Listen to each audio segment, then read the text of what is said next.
ayun, nagbabalik na naman tayo sa ating Vespa vlog. Ang ginawa natin kahapon ay nag-testing tayo yung sunset mic test BJ Ride. Nakita nyo naman bakit BJ Ride yun. Bumili tayo ng buko juice.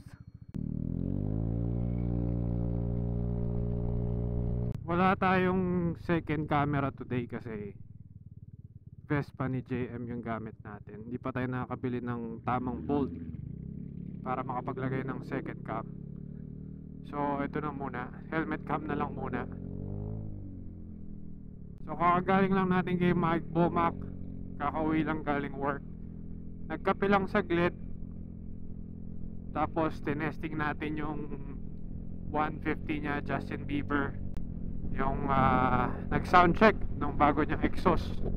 Ganda, lakas, ingay. Hindi ako nakapag-vlog kanina ng papunta and pauwi from work kasi ang ginawa natin ay reels. Nag-capture ako ng mga shots, mga video clips ni Omar TV tsaka ni Mike Bomac pang reels natin. So abangan nyo yan, pang shorts and reels.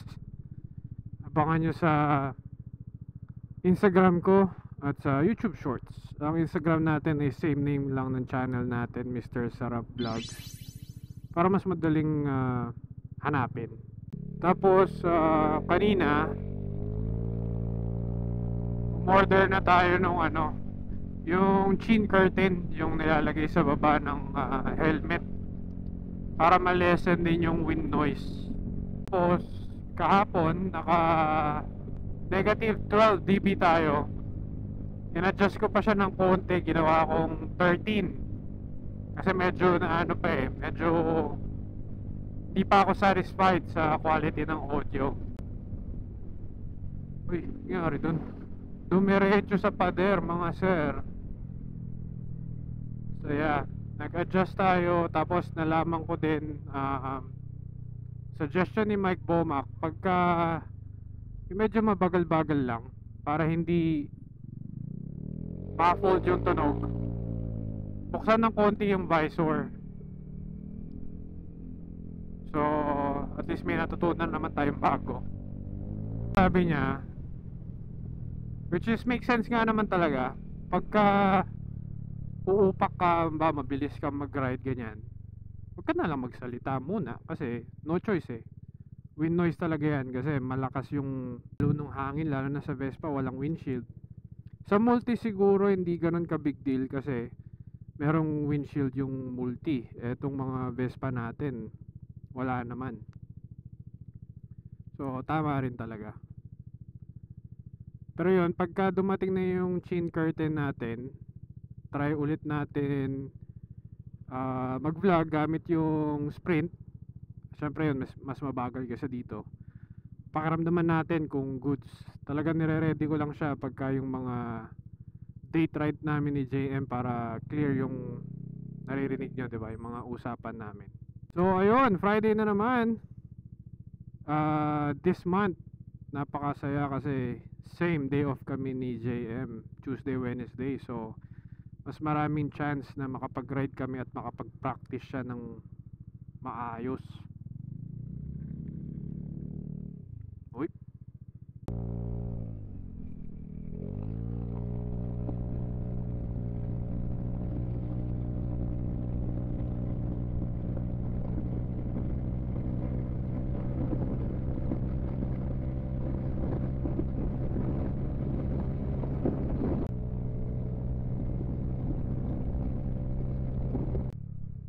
Okay naman siyang gamitin pang side street kasi nakakasabay naman tayo sa flow ng traffic at kung kailangan nakakaiwan pa.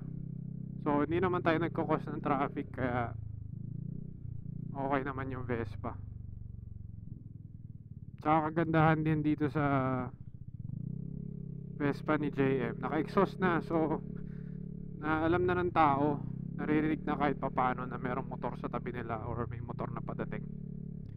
Actually ngayon ko lang na ride to simula nung in-install natin yung in-install ni JM pala yung exhaust. Siya na-ride na niya to nung nag-date ride kami. Ako ngayon pa lang. Okay siya, hindi masakit sa tenga, deep tone siya. Ito yung Arrow exhaust.